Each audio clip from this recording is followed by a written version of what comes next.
اعوذ باللہ من الشیطان الرجیم بسم اللہ الرحمن الرحیم يهده الله فلا مضل له ومن يضلله فلا هادي له وأشهد أن لا إله إلا الله وحده لا شريك له وأشهد أن محمدا عبده ورسوله أما بعد فإن خير الحديث كتاب الله وخير الهدي هدي محمد صلى الله عليه وسلم وشر الأمور محدثاتها وكل محدثة بدعة وكل بدعة ضلالة وكل ضلالة في النار. قد قال الله تعالى في القرآن المجيد فأعوذ بالله من الشيطان الرجيم ومن يشاقق الرسول من بعد ما تبين له الهدى ويتبع غير سبيل المؤمنين نوليه ما تولى ونصله جهنم. وقال النبي صلى الله عليه وسلم من عمل عملا ليس عليه أمرنا فهو رد. وقال النبي صلى الله عليه وسلم من أحدث في أمرنا هذا ما ليس منه فهو رد. وقال النبي صلى الله عليه وسلم من أطاعني دخل الجنة ومن عصاني فقد أبى. محترم حاضرین جمعہ، سب سے پہلے تعریف توصیف ایک نمونہ بیان کرتے ہوئے ارشاد فرمایا تبارک الذی بیدہ الملک، بڑی بابرکت والی ہے وہ ذات جس کے ہاتھ میں بادشاہت ہے، وہو علی کل شیء قدیر، اور وہ ذات ہر چیز پر قادر ہے، وہی وہ ذات ہے الذی خلق الموت والحیاة لیبلوکم ایکم احسن عملا، وہی وہ ذات ہے جس نے موت اور زندگی کو پیدا کیا، موت اور زندگی کو جان بخشی تاکہ وہ تمہیں آزمائے کہ تم میں عمل کے اعتبار سے کون بہتر ہے۔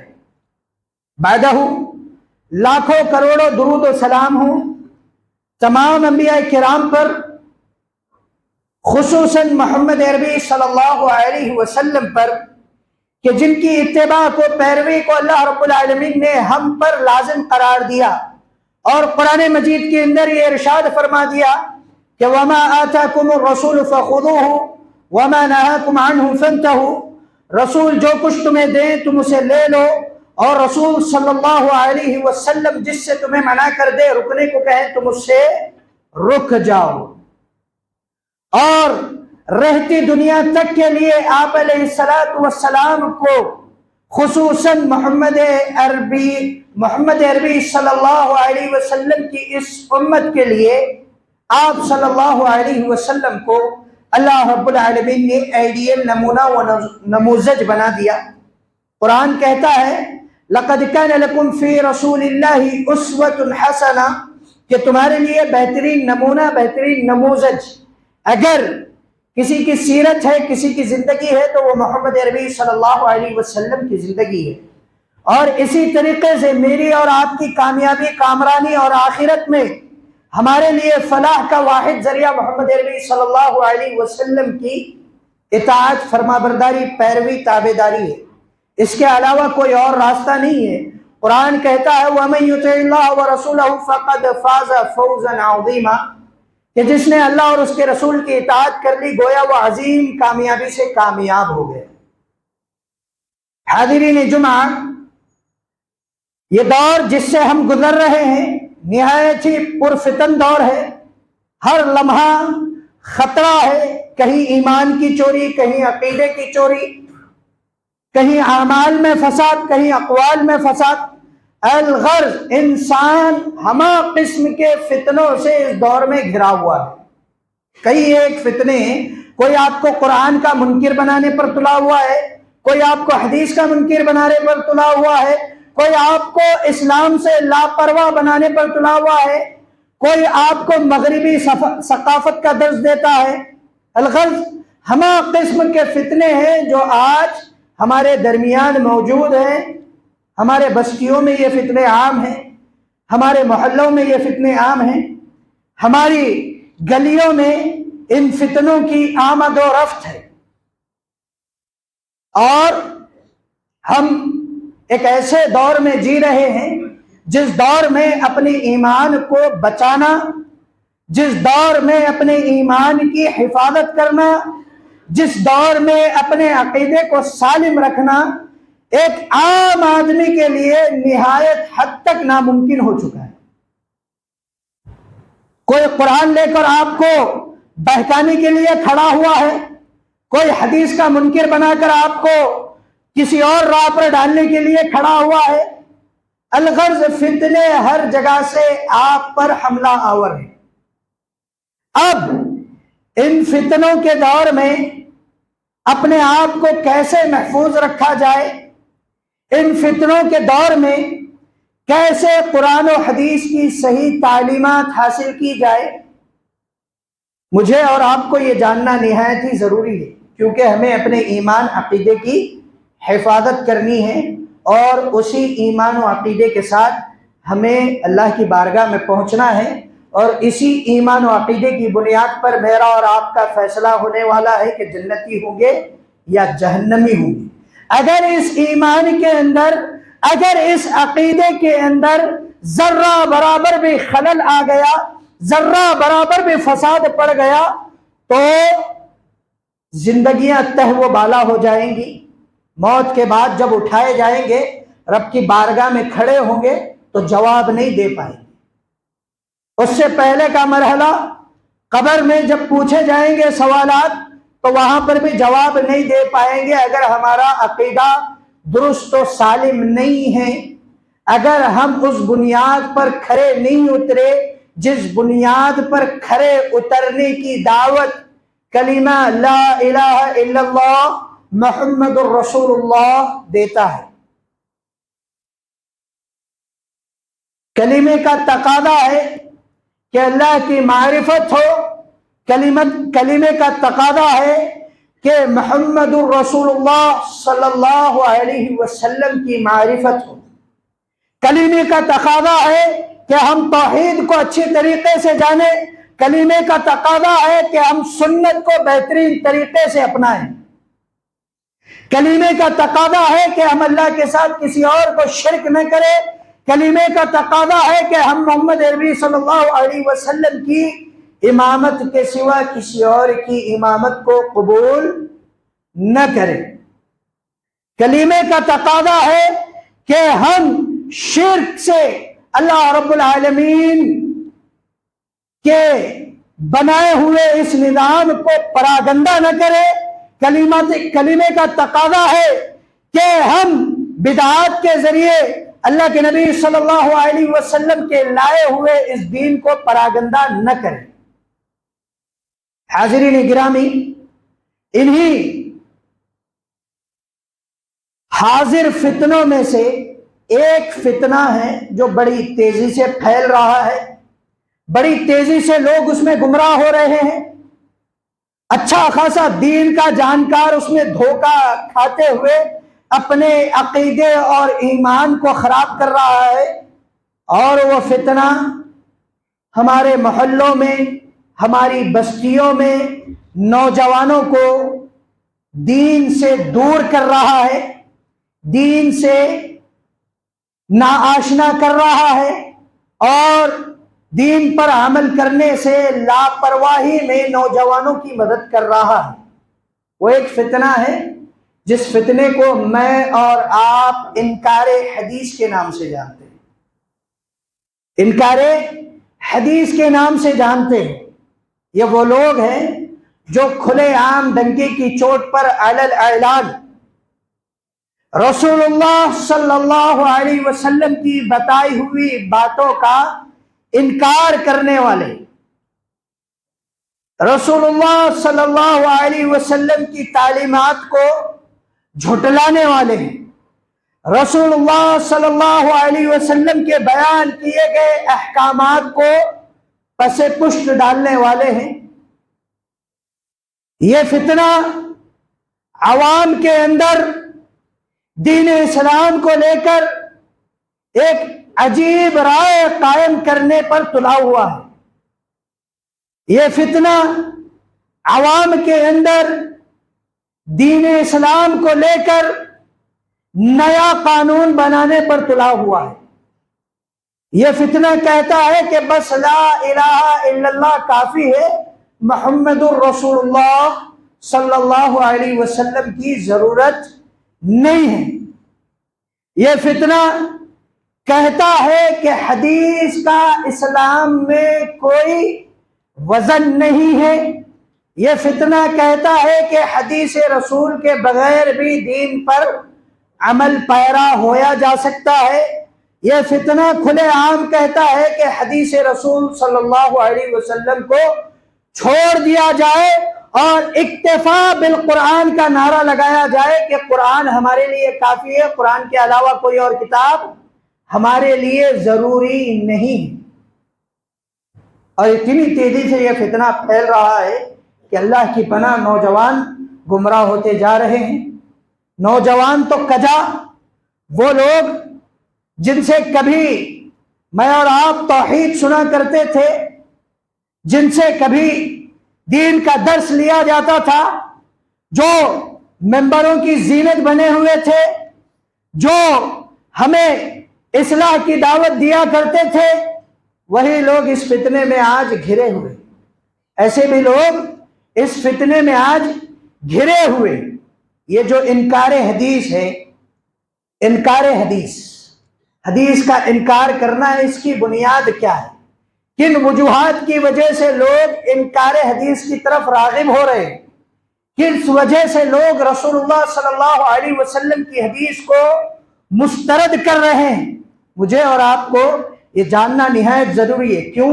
کیونکہ ہمیں اپنے عقیدے، اپنے ایمان کی حفاظت کرنی ہے۔ ایمان کے جو ارکان ہیں اس میں سے یہ ہے کہ رسولوں پر ایمان لایا جائے، اور کلمے کے دو ارکان ہیں، لا الہ الا اللہ محمد الرسول اللہ۔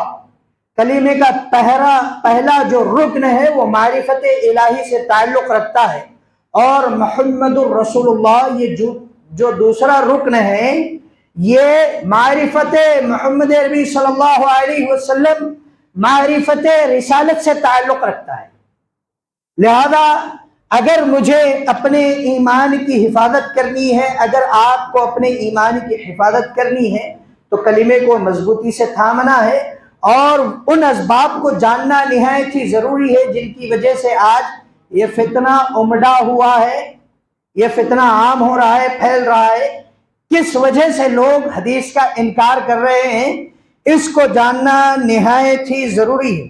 یاد رکھیے، انکار حدیث کی 5 وجوہات ہیں جن کی وجہ سے لوگ حدیث کا انکار کر رہے ہیں۔ سب سے پہلی وجہ دین سے دوری، سب سے پہلی وجہ دین سے دوری، دوسری وجہ عقل پرستی، تیسری وجہ تجدد پسندی، چوتھی وجہ ہے نفسیات خواہشی نفسیات، یا پھر نفس کی پیروی، یا پھر نفس کی اتباع، اور 5ویں وجہ ہے اہمیت رسالت سے لاپرواہی۔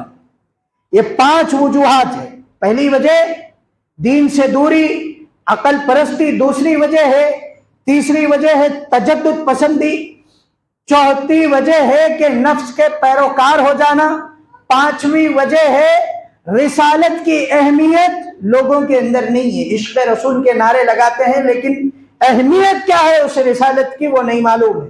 محمد رسول اللہ صلی اللہ علیہ وسلم سے الفت کے نعرے لگائے جاتے ہیں، جلوس نکلتا ہے، جلسے ہوتے ہیں، ناچ گانا ہوتا ہے، سب کچھ ہوتا ہے، ہیپی برتھ ڈے یا رسول اللہ بھی کہا جاتا ہے، معاذ اللہ، یہ سب ہوتا ہے، لیکن رسالت کی جو اہمیت ہے، جو رسالت کا پاس و لحاظ کرنا تھا وہ نہیں آتا، وہ آج کے مسلمان کو نہیں آتا۔ رسالت کی اہمیت بالکل نہیں ہے۔ تو سب سے پہلی وجہ کی طرف ہم جاتے ہیں جس کی وجہ سے لوگ حدیث کا انکار کرتے ہوئے دین سے دور ہو جاتے ہیں۔ پہلی وجہ ہے دین سے دوری۔ دین سے دوری یہ ہمارے ماحول کا، ہمارے سماج کا ایک اہم مدعا بنا ہوا ہے۔ ماں باپ بچے کو قرآن نہیں سکھانا چاہتے، ماں باپ بچے کو دین پر عمل کرنا نہیں سکھانا چاہتے۔ ماں باپ چاہتے ہیں کہ ان کا بچہ ڈاکٹر بنے، ان کا بچہ سائنٹسٹ بنے۔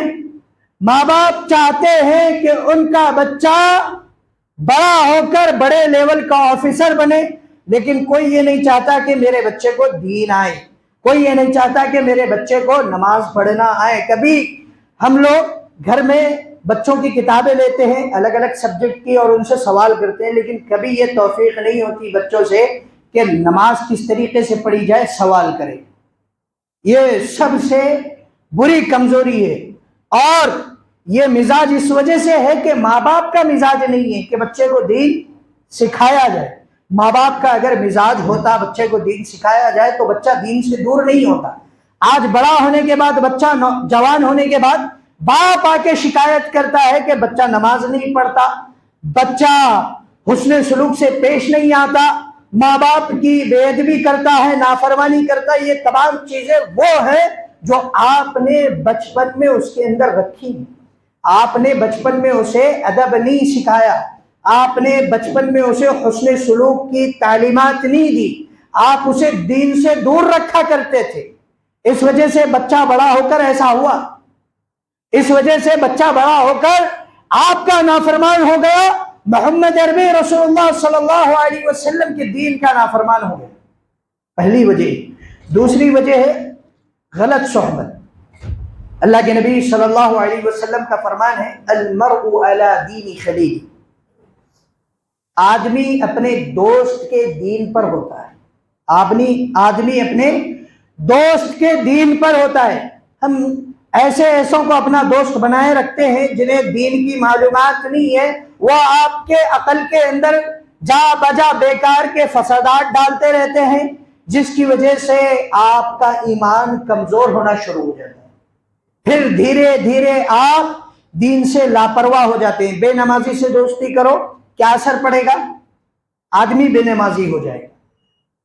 جو روزہ نہیں رکھتا، رمضان سے لاپرواہ ہے، ایسے سے دوستی کرو، آپ بھی رمضان میں روزے نہیں رکھیں گے، ہوٹلوں میں بیٹھ کر چائے پیئیں گے۔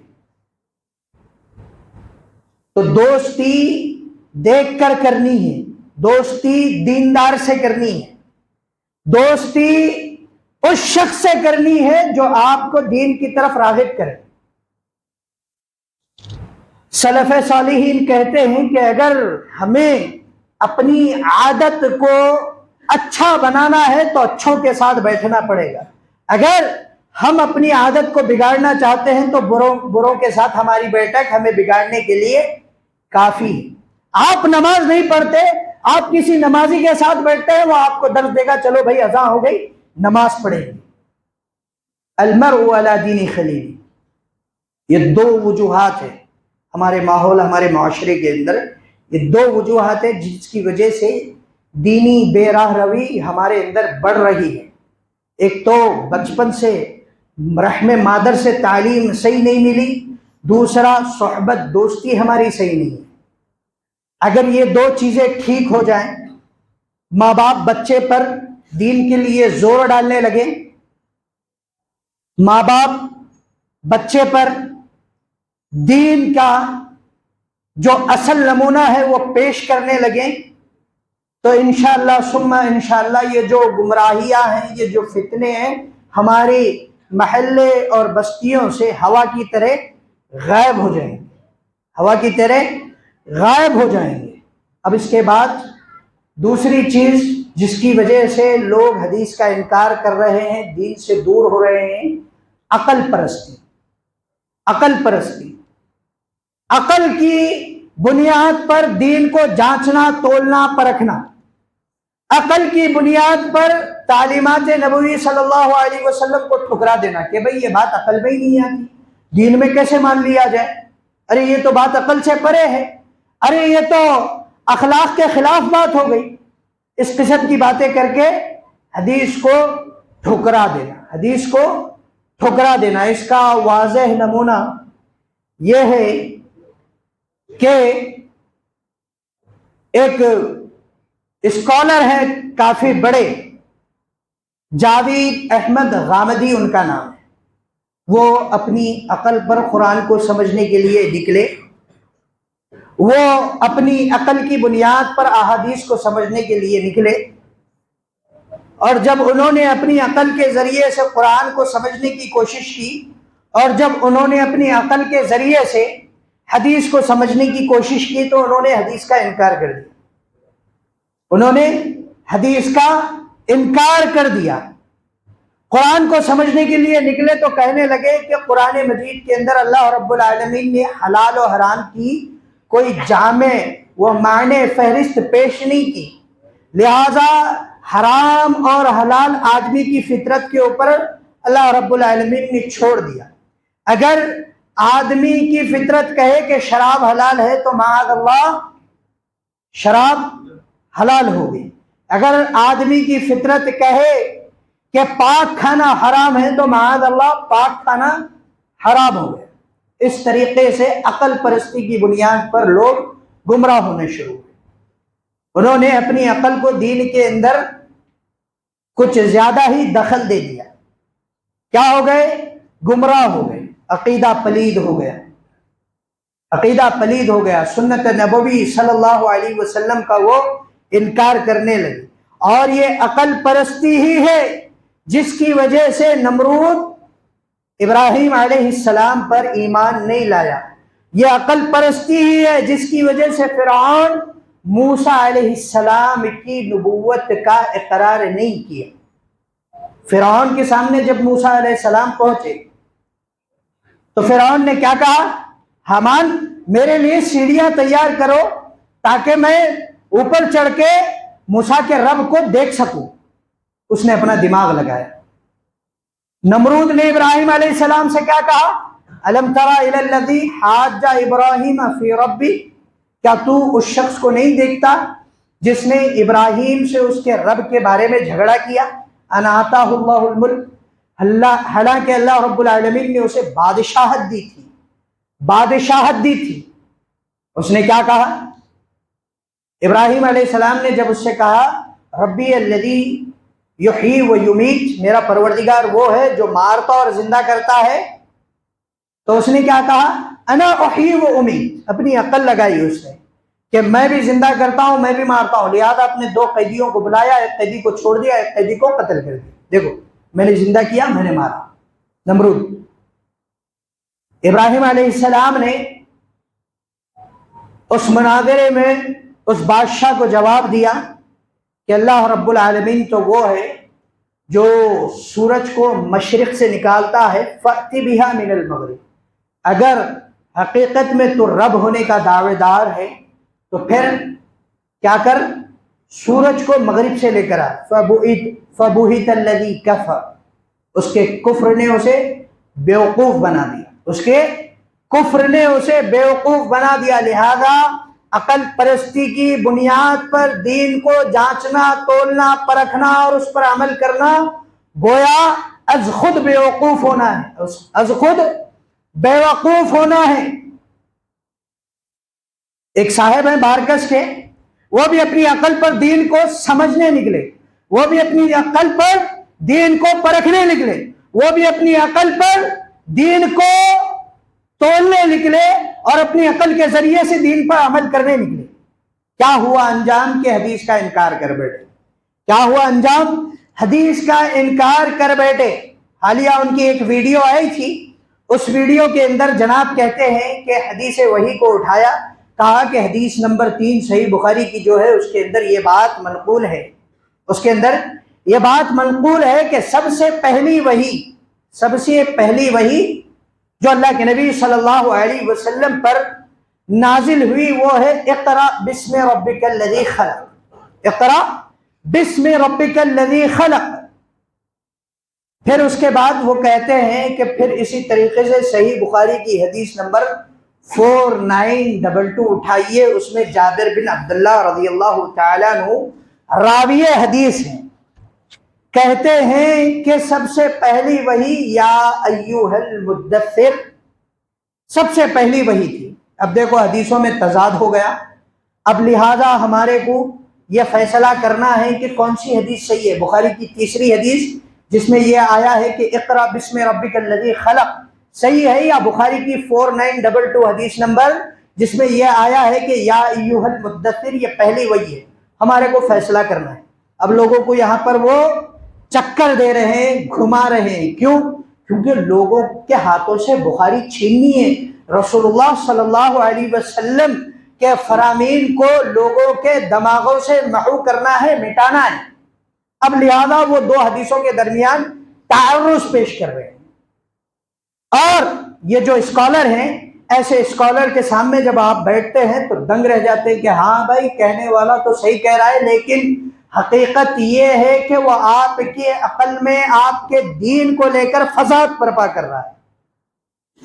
اب آپ جب کھول کر بخاری دیکھیں گے تو تیسری حدیث میں یہ ہوگا کہ اقرا بسم ربک الذی پہلی وحی ہے، اور 4922 حدیث نمبر جب آپ دیکھیں گے بخاری کے اندر تو آپ کو یہ لکھا گیا، وہاں پر یہ لکھا ہوا ہے کہ پہلی وحی یا ایھا المدثر ہے. اب اس کو سمجھنا کیسے ہے؟ دونوں میں تعارض پیدا ہوا ہے. تو تطبیق کی شکل یہ ہے کہ حدیث نمبر 4 جو بخاری کی ہے وہاں پر وہ حدیث مفصل بیان کر دی ہے کہ یہ جو بات ہے کہ سب سے پہلی وحی یا ایھا المدثر ہے، یہ فطرت الوحی کی بات ہے. یعنی اللہ کے نبی صلی اللہ علیہ وسلم پر اقرا بسم ربک الذی سب سے پہلی وحی ہے مطلقاً. لیکن اللہ کے نبی صلی اللہ علیہ وسلم پر یہ وحی نازل ہونے کے بعد کچھ دنوں کے لیے وحی تھم گئی تھی، رک گئی تھی، وحی نازل نہیں ہو رہی تھی. تو اس کے بعد کا حصہ راوی ہیں جابر بن عبداللہ، وہ سنا رہے ہیں کہ جب اللہ کے نبی صلی اللہ علیہ وسلم پر وحی رک گئی تھی، پھر اس کے بعد اللہ کے نبی صلی اللہ علیہ وسلم غار حرا گئے، اور غار حرا سے جب نکلے تو دیکھا آسمان پر کرسی ڈالے ہوئے ایک فرشتہ ہے جو پکار رہا ہے. دیکھ کر گھبرا گئے، گھر آئے، گھر پہنچے. گھر پہنچنے کے بعد کہا کہ مجھے چادر اڑا دو. تب یہ خطاب ہوا یا ایھا المدثر. راوی وہاں پر بھی جابر بن عبداللہ ہے 4922 میں، اور راوی حدیث نمبر 4 میں بھی جابر بن عبداللہ ہے. لیکن 4922 میں جو حدیث ہے وہاں پر امام بخاری نے وہ حدیث مختصر بیان کی، حدیث نمبر 4 میں وہ حدیث مکمل بیان کی. اب دھوکہ دینے والا کیا کرے گا؟ آپ کو جو حدیث مکمل ہے وہ نہیں بتائے گا، جو حدیث مختصر ہے وہ بتائے گا. وہ بتا کر دھوکہ دے گا اور کہے گا کہ دیکھو بخاری کے اندر تضاد ہے، حدیث کے اندر تضاد ہے، لہذا اب اپنی عقل کو آزماؤ، حدیثوں کو چھوڑ دو، کیوں تضاد ہے. اس طریقے سے لوگ آپ کو گمراہ کریں گے، اس طریقے سے لوگ آپ کو دین سے بہکائیں گے، ورغلائیں گے کہ آپ دین سے دور ہو جائیں، آپ دین سے دور ہو جائیں. اور یہ نئی چیز نہیں ہے، اس سے پہلے سر سید احمد گزرے، انہوں نے بھی انکار کیا، حتیٰ کہ انہوں نے قرآن کی آیات میں تعویل کرنی شروع کر دی. سورہ بقرہ کے اندر جہاں پر یہ ہے وَإِذْ نَجَّيْنَاكُم مِّنْ آلِ فِرْعَوْنَ، جب بنی اسرائیل کو آل فرعون سے اللہ رب العالمین نے نجات دی، جو لوگوں کو ان کے بچوں کو قتل کر دیا کرتے تھے اور بچیوں کو زندہ چھوڑ دیا کرتے تھے. بنی اسرائیل کے بچوں کو قتل کر دیا کرتے تھے اور بنی اسرائیل کے بچیوں کو زندہ چھوڑ دیا کرتے تھے. پھر اللہ رب العالمین نے انہیں بچایا.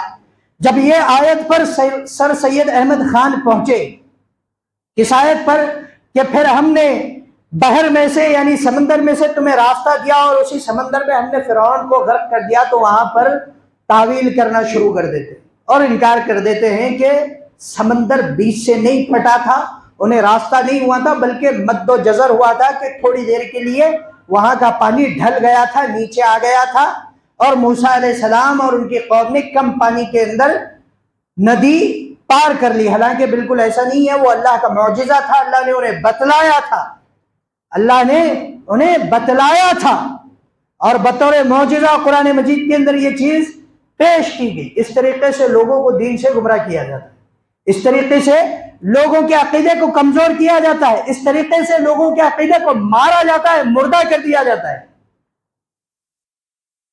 گمراہیاں ایسی ہیں کہ آپ سوچ نہیں سکتے، اتنے لطیف طریقے سے وہ آپ کے اندر داخل ہو جائیں گے کہ آپ گمان نہیں کر سکیں گے۔ لہذا اپنے ایمان کی ہمہ وقت حفاظت نہایت ہی ضروری ہے۔ ہر ایرے غیرے نتو خیرے کو سننا گویا اپنے ایمان کو بگاڑ لینا ہے۔ محمد ابن سیرین رحمہ اللہ اپنی مجلس میں بیٹھے ہیں، دو شخص آپ کے پاس آئے اور کہنے لگے کہ اے محمد، ہم آپ کو قرآن پڑھ کر سنائیں گے، ہم آپ کو قرآن پڑھ کر سنائیں گے۔ محمد ابن سیرین خاموش ہو گئے، کہا کہ تم تو اٹھ جاؤ یا پھر میں چلا جاؤں گا۔ کچھ دیر بیٹھے رہے وہ لوگ، پھر اس کے بعد وہ لوگ چلے گئے۔ آپ کے شاگرد آپ کے ساتھ تھے، کہنے لگے کہ وہ تو بس قرآن سنانا چاہتے تھے، آپ قرآن کیوں نہیں سنے؟ محمد ابن سیرین رحمہ اللہ نے فرمایا کہ یہ لوگ عقیدے میں خراب ہیں، اگر یہ مجھے قرآن سنا کر بھی جاتے تو میرے عقیدے میں فساد برپا کر جاتے۔ اور اسی طریقے سے مقدمہ صحیح مسلم کے اندر امام مسلم رحمہ اللہ نے انہی سے ایک روایت نقل کی ہے، کہا ہے کہ دین جس سے بھی لے رہے ہو دیکھ کر لو کہ اس کا ایمان و عقیدہ صحیح ہے یا خراب ہے۔ جس کا ایمان و عقیدہ صحیح ہے یا خراب ہے، دین دیکھ کر لو۔ لوگ آج شیخ محمد کو سنتے ہیں، حدیث کا انکار کرنے والا ہے، قرآن کے اندر عجیب و غریب اپنی عقل کے ذریعے سے تعویلات کرنے والا ہے۔ لوگ آج جاوید احمد غامدی کو سنتے ہیں، لوگوں کو وہ دین سے دور کر رہا ہے، لبرلزم دین کے اندر پیدا کرتا ہے، کہتا ہے کہ قربانی کی ضرورت نہیں ہے، عید الاضحیٰ میں آپ جو قربانی کرتی ہیں اس کی ضرورت نہیں ہے، اس کے ذریعے سے آپ کسی غریب کو دے دو۔ لوگ آج انجینئر علی مرزا کو سنتے ہیں، وہ صحابہ سے آپ کو متنفر کر رہا ہے۔ صحابہ وہ جماعت جس کے بارے میں رضی اللہ عنہم ورضوا قرآن گواہی دیتا ہے، اس جماعت سے انجینئر علی مرزا آپ کو متنفر کر رہا ہے۔ یہ فتنے ہیں جو اچھا دکھاتے ہیں آپ کو، لیکن آپ کے عقیدے کے اندر فساد برپا کر دیتے ہیں۔ کہنے کو بات تو صحیح ہے، حدیث نمبروں کے ساتھ بات کہتے ہیں، کہنے کو بات تو صحیح ہے کہ آپ کو باقاعدہ کتاب کھول کر حوالہ بتانے والے یہ لوگ ہیں، لیکن حوالہ بتا کر یہ آپ کے ایمان کو داغدار کرنے والے ہیں۔ حوالہ بتاتے صحیح ہے، لیکن چالاکی کے ساتھ دوغلے پن کے ساتھ آپ کو حوالہ بتاتے ہیں اور گمراہ کرنے کی کوشش کرتے ہیں۔ جیسے کہ ابھی تھوڑی دیر پہلے میں نے ایک مثال پیش کی کہ کس طریقے سے حدیثوں کو لے کر اعتراض لوگوں کے سامنے بیان کر کے کہتے ہیں کہ ایک حدیث صحیح ایک حدیث ضعیف، معاذ اللہ۔ اللہ ہم تمام کو ایسی گمراہیوں سے محفوظ رکھے، بچائے۔ اللہ رب العالمین سے دعا گو ہوں کہ اللہ رب العالمین ہمہ وقت ہمارے ایمان کی حفاظت فرمائے۔ اللہ رب العالمین ہمیں اپنے عقیدے کو، ایمان کو مضبوط کرنے کی توفیق عطا فرمائے۔